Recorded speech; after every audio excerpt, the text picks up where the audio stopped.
Hey, yeah, welcome to the fifth Slimecing Devlog. This one is on Orbitals. Um, this is probably like my fifth time recording it because I hit start streaming, so that's great. But what this video is going to be about is it's going to be about Orbitals in Slimecing as well as triggers because I redid that. Um, and so orbitals are basically like I'm implementing swords in Slimecing, and orbitals are basically it goes around. Swords go around the character, and so that's kind of how I abstracted it. Is orbitals just go around things, and I can show you what I mean right here. Let's go just get right into it, right? So um, here I got my slime, and the sword goes around it. Right now I'm going like around my analog stick, you know. But I can just go to the side and it goes around to that input and it goes, oh, I can go here, I can go there, I can go there, I can go there, and it just follows me around. Um, and then here I have over here just this is just for testing because just on a game object I have this orbital script and this goes around the the object here and it's based on the time interval.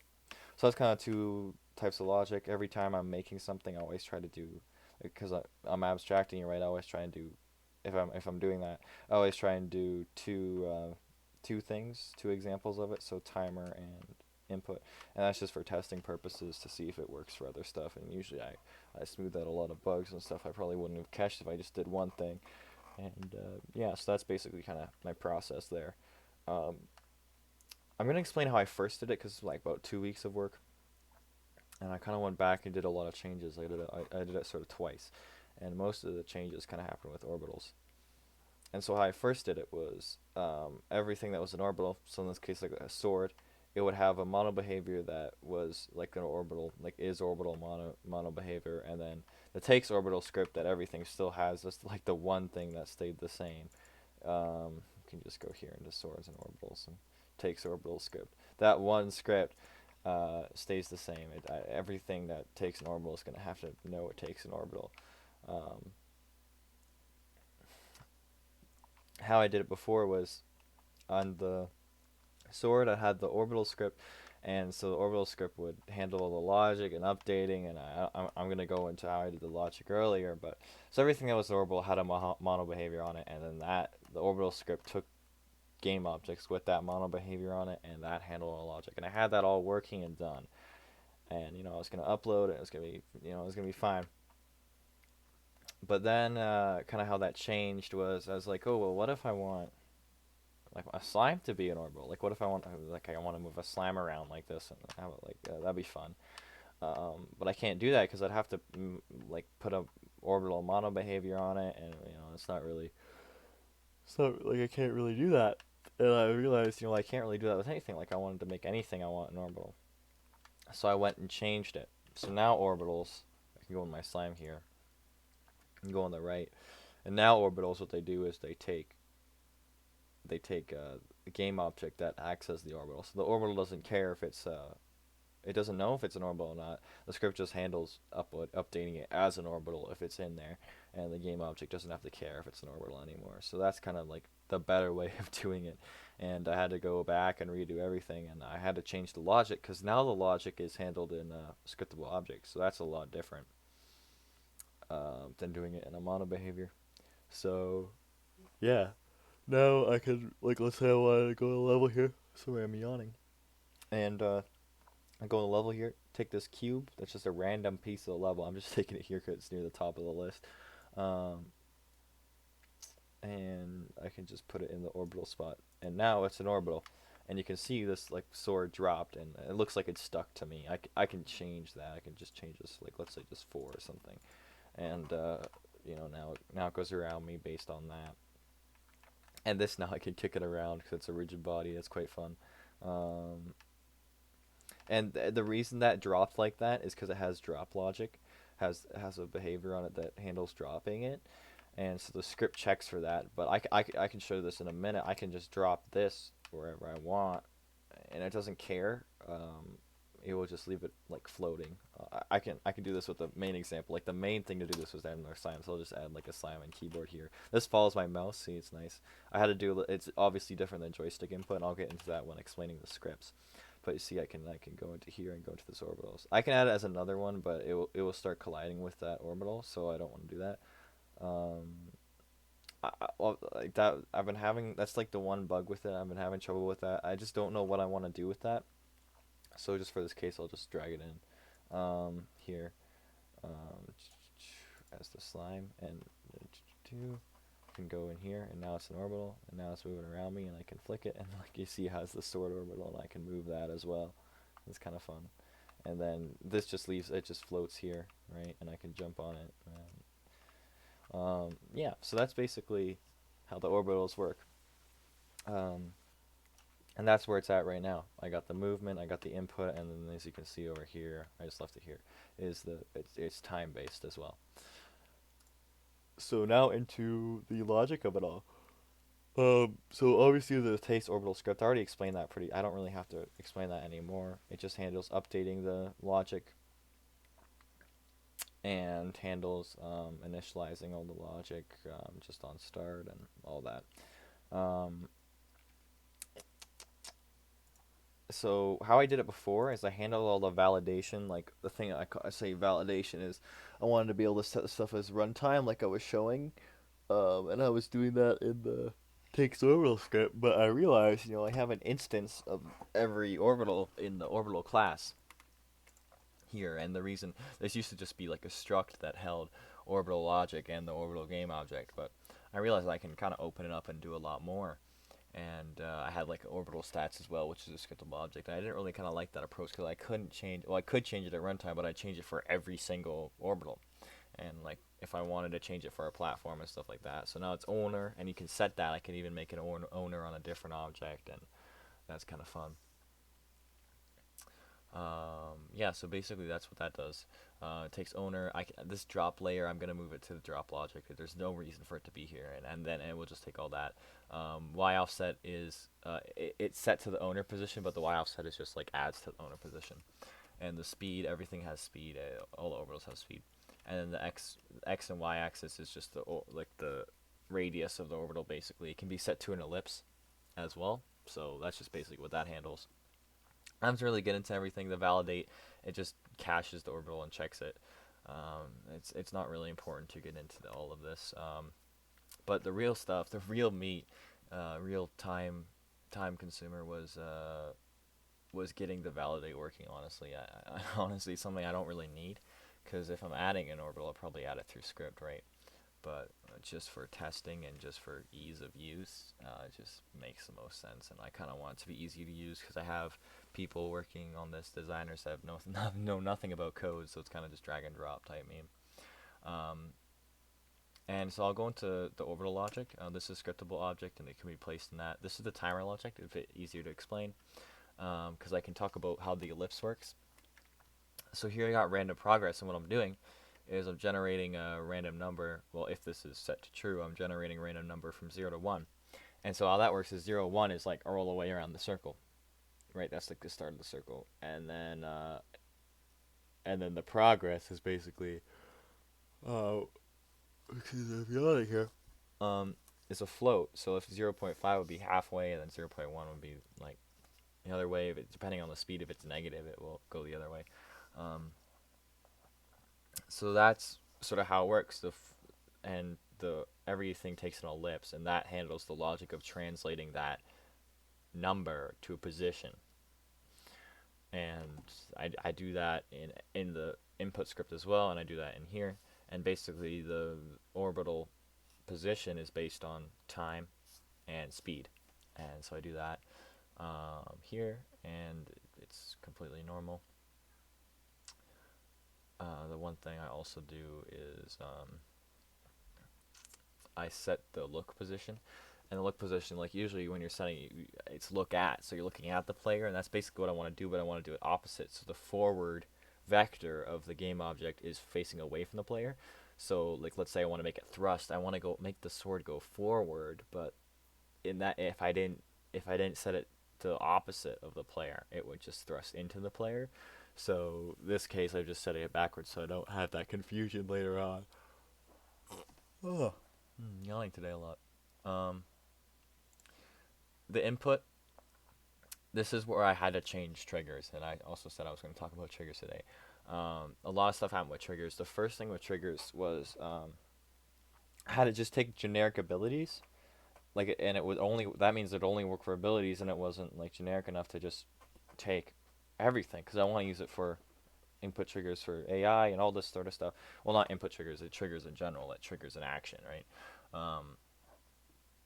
And so basically, the other problem was you can see here I'm doing orbital input trigger dot get trigger, and the thing with triggers was how scriptable objects were working. What makes them really great is, well, first you can set them in like the inspector, and it makes that really easy. But also in this case, and I'm using that. That's what I'm kind of using with the triggers, is I'm using it so I can set it, and it works great for like abilities, let's say, because everything that has the ability, like dash ability, is going to go through that scriptable object for its logic. And so I only need one instance of that. I don't need to make a bunch of mono behaviors. I just put it in, and it's like boom, it just does it. But with the triggers, it's different because I'm getting different input for, or different triggers for every sort of thing. And so I need a new instance of that, because if I'm using the same input trigger as, like, because, well, obviously with players I'm using the same input triggers, what happens is it goes through the logic and then returns to both, like it goes to both scripts. And I also, like, if I wanted to make that work, I'd have to pass in a game object, and if that game object equals, the same, the owner that, like, I invoked it, right, then it would work. But still, every time I'm going through each and every script, and it's kind of, that's like not how you want to do it. So a solution to that was instantiating it, and I could do orbital, like, I'm sorry, I'm having the word orbital in my mind. I can do object pooling for that, which I'll probably end up doing, but that's kind of how I'm doing it now. Is I'm making an instance, so it's just that it's every trigger is unique to the thing that wants it, and that gets rid of pretty much all of those problems, which just saves a whole ass headache. um, for the input, I guess I'll talk about the tick input, tick update. So the new trigger I implemented here was the polling trigger, and the polling trigger is basically I check every update for it. And the reason I did that was I did it on an event-based system, and I really like the event-based system because the events are just amazing. But the problem with that is, um, with the mouse, especially, if I moved it too fast, well, if I pretty much as it spawned, it would cause a ton of lag because it's up. The mouse position is just updating like rapidly, really, really fast. And it's not even on update; it's just going super fast, and it causes all this lag because it has all this. It's doing all this processing for raising the events. And really, the only time I want to check it is on update because it's gonna change every update. And so I do that, and that's kind of how the new Unity input system is. It's event based, so I kind of was just trying to follow that. But the reason that it doesn't work is with the mouse, and it causes a ton of lag. Like it's going down to like 5 frames. It was unplayable. Um, so basically now it just pulls, and every time I want to check it, I check the value, and I do this read current value, which is kind of based on the read value on the input action, and it returns that. If it's the wrong type, it's null, or it's usually the default value, so I don't maybe you don't have to check it in for null. But yeah, that's how it works. Um,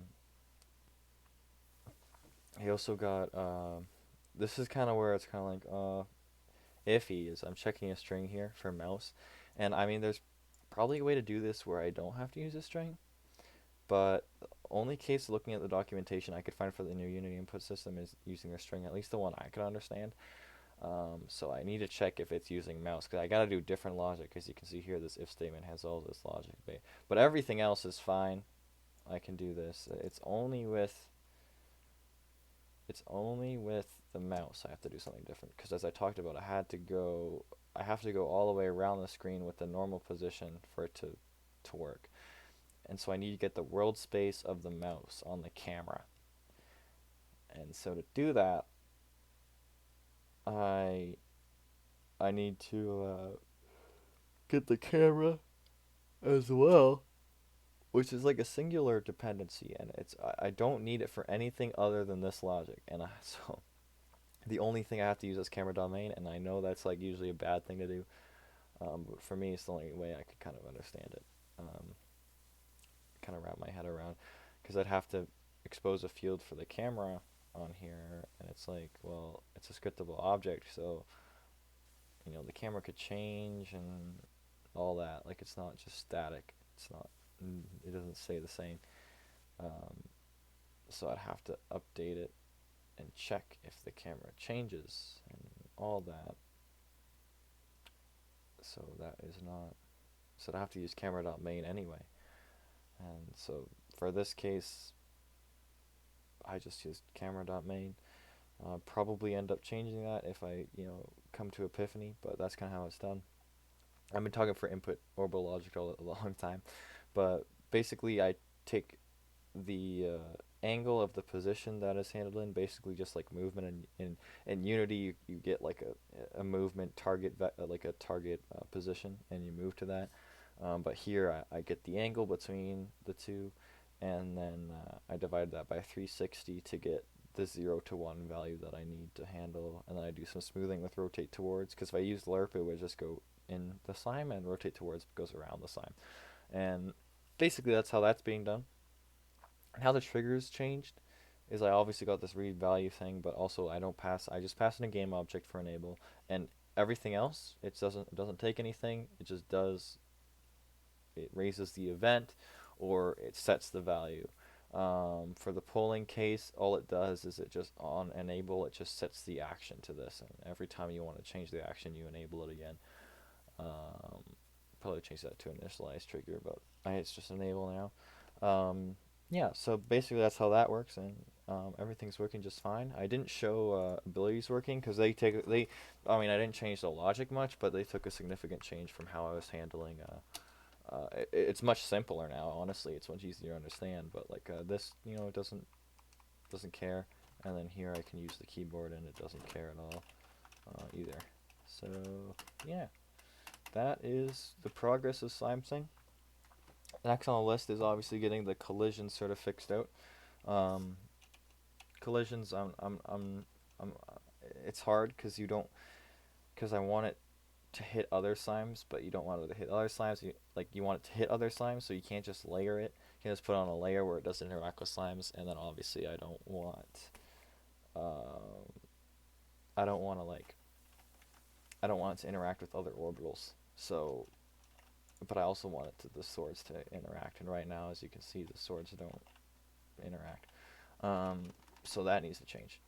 Um, but and then for future, I'm gonna obviously add the abilities to the sword, and then I'm gonna also have to add. I'm gonna implement my state machine, which I talked about in the first episode. But to do that effectively, I'm gonna have to make some sort of permission-based system. So like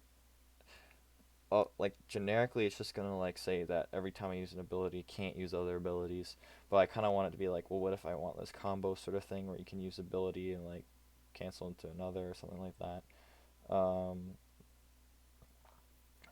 I might have to implement canceling as well as like permissions. So if I want, you can do abilities together, or if you use abilities together, it does this whole other sort of action, and so I kind of have to go through doing that with the permission space system, which will just hold like a list of all the things that can work with this, and if it has like a different script that it does, it runs that. If not, it just runs the normal ability, and I'm going to have to do that like with all the abilities I make, and that will just make it easier. So like if I wanted to add like a new ability, I could just add it to like the list of functional abilities that work. So if I wanted like a spin move to work with the dash, then I could just make the spin move work with the dash and the permissions, and I do, boom.